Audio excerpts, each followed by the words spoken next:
You don't hear it at first, not because it's too faint or too far, but because it doesn't sound like anything you've been taught to hear. No melody, no pulse, just pressure, as if space itself is holding its breath. It begins with static, a scratch in the cosmic radio fog, one pixel flickering against a canvas of nothing. Somewhere in the desert, dry wind moving through empty satellite dishes, a machine listens deeper than any human ear ever could, and tonight it twitches. There's a woman standing at the edge of the array, headphones around her neck, her boots buried in the reddish dust. She doesn't move, not because she's unsure, but because the silence has changed. Not gone, not broken, just changed. As if something out there just looked back. For decades, our antennas have been turned outward, vast metal pedals chasing whispers across time. Every star a question, every pause an answer. But what if the answer is not a voice, but an intent? We once thought the sky was empty, that planets were rare, that life was a miracle confined to one fragile dot. But now we know there are more planets than stars, billions of Earth-like worlds, orbiting suns like ours, waiting behind veils of time and distance. The odds say life should be everywhere, and yet, silence, or maybe not. In 1977, a telescope in Ohio recorded a 72-second signal, powerful, narrow, unmistakably strange. They called it the wow signal. It never repeated.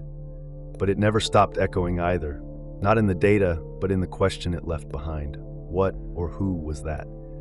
This question burns in every lab, every listening post, every speculative documentary. Not because we're desperate for company, but because we're haunted by the idea that we might not be able to recognize it when it comes. Because what if alien life is not just distant, but different? What if it speaks in magnetic fields, or lives inside stars, or thinks slower than we can observe? What if we're waiting for a knock at the door, and it's already in the room? That's why the girl doesn't blink, why she stands in the cold, under a sky too big to measure. Something just moved in the numbers, not loud, but deliberate. A pattern that breaks the background, a choice. It could be natural, a neutron star burping, a flare from a sun we misread. The universe is noisy, but this wasn't noise. It was something that shouldn't be there. And that is the most human kind of fear. Not the monster we see, but the order that appears where we expected chaos. So we listen again. We filter the sky. We rewind the night. We stare into the darkness not to find the answer, but to catch the moment the silence becomes meaningful. Because sometimes in science, everything begins with a pause. And this pause is not empty. We say life, and we imagine breath, blood, motion, a heartbeat, a hunger, a struggle to survive. But those are our metaphors, born in gravity, sculpted by carbon, tailored to oceans and ozone in the heat of a sun we call home. What if these metaphors are too small? We once believed that everything alive must eat, reproduce, die. But there are things on Earth that break that rule. Creatures that enter stasis for centuries, bacteria that survive in boiling acid, viruses that blur the line between animate and inert. And that's just here. One world, one kind of chemistry, one point of view. Now imagine a world where life doesn't metabolize, it resonates, where intelligence emerges not from neurons, but from crystal lattices under pressure. A planet where the mind is not encased in flesh, but etched into shifting magnetic storms, where the organism is a fog of particles dancing between states, each thought a wave collapsing into shape. You'd never see it coming. Not through our microscopes, not on our telescopes, not if we keep looking for ourselves. That's the real silence in space, not absence, mismatch. The universe is not obliged to speak our language. It doesn't owe us a reflection. And yet we keep holding up our mirror, asking, anyone there?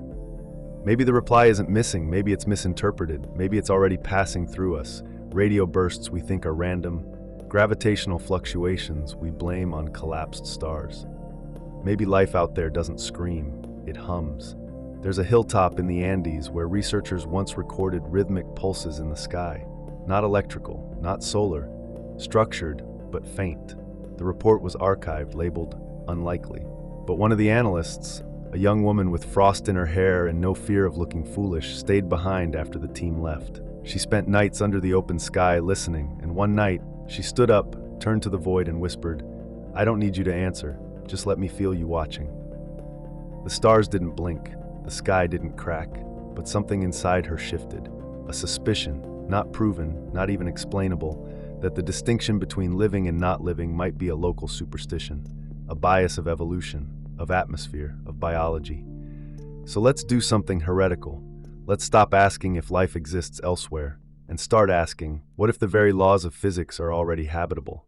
After all, consciousness is not a product of DNA. It's a pattern, a rhythm of emergence.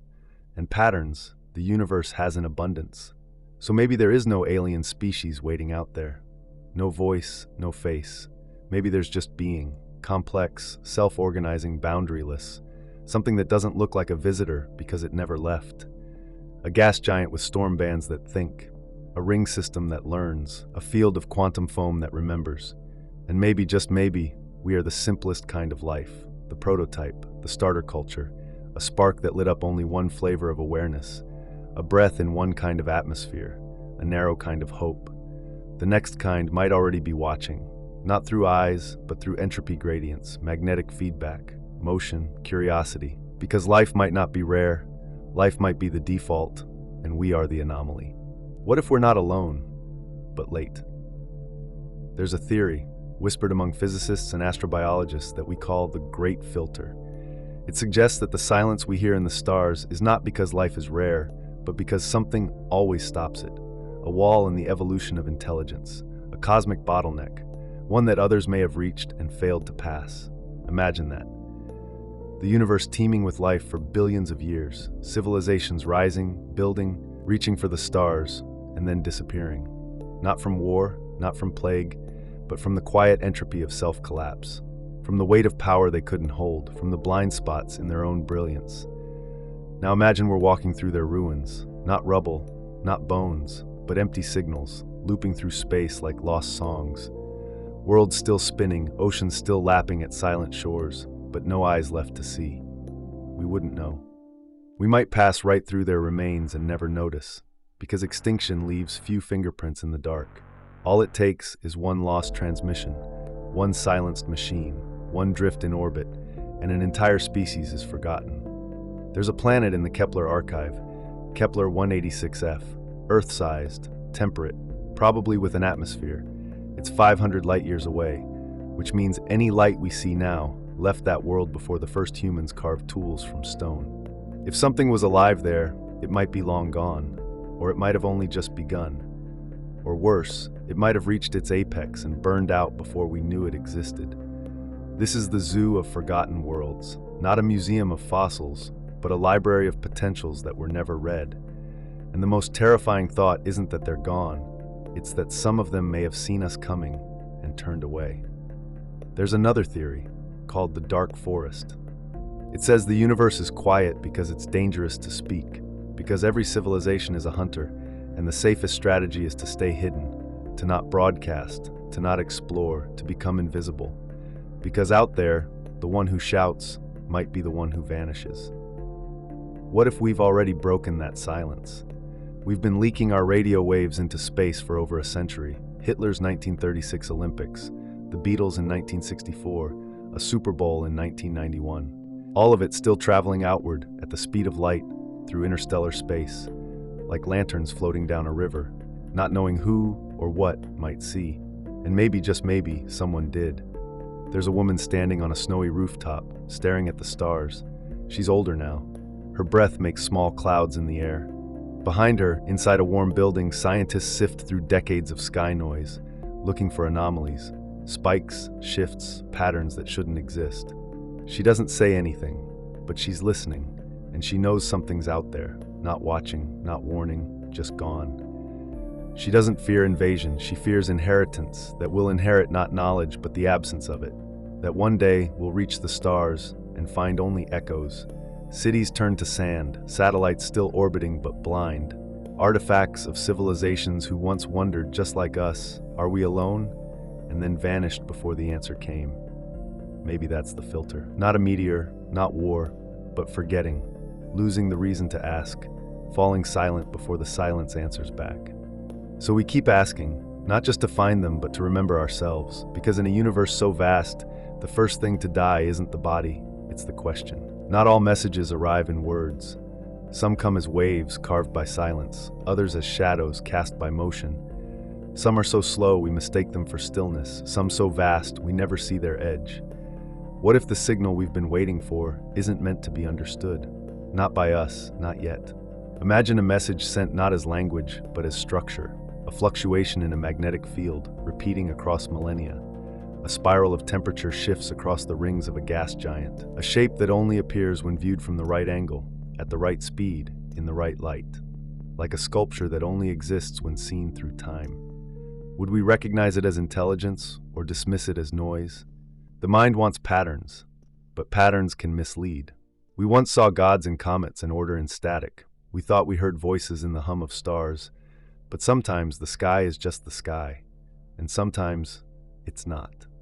In 2020, a team in Australia recorded a series of ultra-narrowband pulses from Proxima Centauri, our nearest stellar neighbor.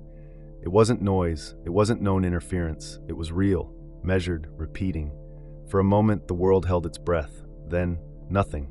The signal didn't return. It was logged, classified, debated, and eventually archived. But the girl in the lab, sitting quietly beneath a flickering monitor, kept looking. She traced the waveform like a contour on a face. Not decoding, not translating, but studying the shape of its strangeness. Because maybe the message isn't in the content. Maybe it's in the choice to send it. Maybe intelligence, at its root, is the act of shaping improbability into form. She began to draw it, not in data, in charcoal, curved lines, arcs, harmonic interference traced by hand, not science, not art, something between them. A visual language born from resonance. She didn't know what it meant, but she felt it meant something. We like to think of communication as a conversation, a call and response. But perhaps it's more like breathing. One side exhales, the other inhales. Nothing said, everything exchanged. Because not all contact is linguistic. A forest breathes differently when watched. A dog senses tone beyond grammar. A planet may respond not with a voice, but with an altered orbit, with light, with symmetry, with gravity. What if the stars are speaking? Just not to us. What if they speak through time, not sound? In the decay of isotopes, the alignment of moons, the mirrored geometry of galaxies. What if the signal is everywhere, encoded not in bits, but in beauty? That's the test. Not whether we can build machines to hear, but whether we can learn to perceive what doesn't want to be heard. Whether we can open our senses and still be humbled by what we don't receive. Because the most alien thing in the universe might not be life itself. It might be the way life sees. And if we are to understand, truly understand, what lives beyond the stars, we may first need to let go of everything we think life must be, even language. We imagine first contact as a moment we control. We send the signal, we ask the question, we prepare for the reply. But what if it doesn't happen that way? What if the call has already been answered, not with a voice, but with a gaze? There's something deeply human in our assumption of primacy, that we are the discoverers, the reachers, the architects of curiosity. But in the deep time of the cosmos, we are infants, late arrivals, bright, yes, but brief, and maybe already noticed. Not by flying saucers or metallic probes, not by ambassadors walking out of light beams, but by systems, patterns, observers that don't announce themselves, because they don't need to. What if they found us long ago? A radio pulse too perfect to be chance, a sudden shift in the rotation of a cold moon, a shadow that occludes the sun for a fraction of a second, not long enough to cause alarm, but just enough to say, "We see you." You wouldn't know it, not unless you were looking. Not unless you were the girl walking along the edge of a massive radio dish at dusk, her hand trailing the steel curve, her eyes catching a brief flicker in the ionosphere. Not a storm, not a plane, but presence. Something hanging in the upper silence. She doesn't run, she doesn't panic. She simply stops and watches back. Because if they find us first, what happens next doesn't start with language. It starts with position. Who is looking down? Who is in control of the silence? And maybe, most unsettling of all, what if they don't care? Not in cruelty, in scale. To them we might be fascinating, but fleeting, like bioluminescence flickering in deep water. Curious for a moment. Beautiful even. But not something to engage, because they may not operate in time like we do. They may live in orbits of thought that take centuries to complete. They may exist in wavelengths we don't know how to name. They may observe entire species the way we observe coral reefs. Systems, not individuals. color, not voice. And perhaps the reason they haven't landed isn't that they haven't found us, but that they already understand us completely, from 1,000 light years away, just by how we glow, how we burn. They know we split atoms before we unified nations. They know we sent machines before we learned peace.